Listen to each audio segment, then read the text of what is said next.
sait-on précisément à l'heure où l'on parle des circonstances de cet assassinat ? Écoutez, les circonstances sont assez floues sur ce qui s'est passé donc dans la résidence privée du président qui habite sur les hauteurs de la capitale Port-au-Prince. Un commando, vous l'avez dit et le communiqué le précise, se serait introduit dans cette demeure privée.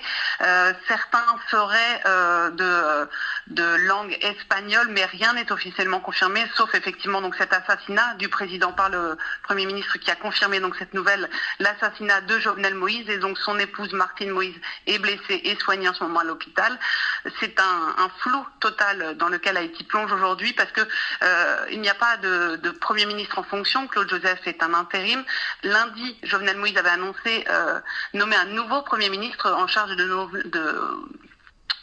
composer un nouveau gouvernement, mais il n'a pas officiellement pris ses fonctions. Selon la constitution haïtienne, c'est au président de la Cour de cassation d'assurer le pouvoir en cas de vacance par la présidence, mais aujourd'hui, Haïti n'a pas de président de la Cour de cassation, car il est lui décédé du Covid récemment. Donc c'est un réel flou aujourd'hui sur Port-au-Prince. Voilà, tout cela intervient, vous l'avez rappelé, dans un climat très lourd pour le pays, en proie donc à une crise politique et également, on le sait, de très graves violences qui sont devenues aujourd'hui le quotidien des Haïtiens. Absolument, la mainmise des gangs sur Haïti et principalement sur Port-au-Prince est telle que la circulation vers la moitié nord-sud, la moitié sud d'Haïti est impossible depuis la capitale. À l'automne, il y avait eu une recrudescence d'enlèvements contre rançon qui touchait invariablement les Haïtiens les plus aisés ou les plus pauvres. Et donc aujourd'hui, cette nouvelle de l'assassinat dans ce contexte où les bandes armées contrôlent une majeure partie de la capitale haïtienne, c'est jeter encore le trouble sur le pays où une majorité de la population vit malheureusement sous le seuil de pauvreté et donc peine à survivre. Haitis Präsident Jovenel Moïse ist nach Angaben der Regierung zu Hause ermordet worden. Eine Gruppe bislang unbekannter Angreifer habe in der Nacht die Privatresidenz des Präsidenten überfallen und Moïse erschossen, teilte Interimsministerpräsident Claude Joseph am Mittwoch mit.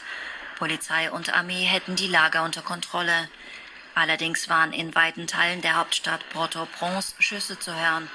Die Tat ereignete sich inmitten einer wachsenden Spirale der Gewalt im Zuge zunehmender Bandenkriminalität und einer verschärften humanitären Krise in dem Karibikstaat, der unter einer schweren Nahrungsmittelknappheit leidet. Moïse war seit 2017 im Amt und regierte seit mehr als einem Jahr per Erlass, weil die Ausrichtung einer Wahl scheiterte. Die Opposition warf ihm Korruption und den Aufbau einer Diktatur vor.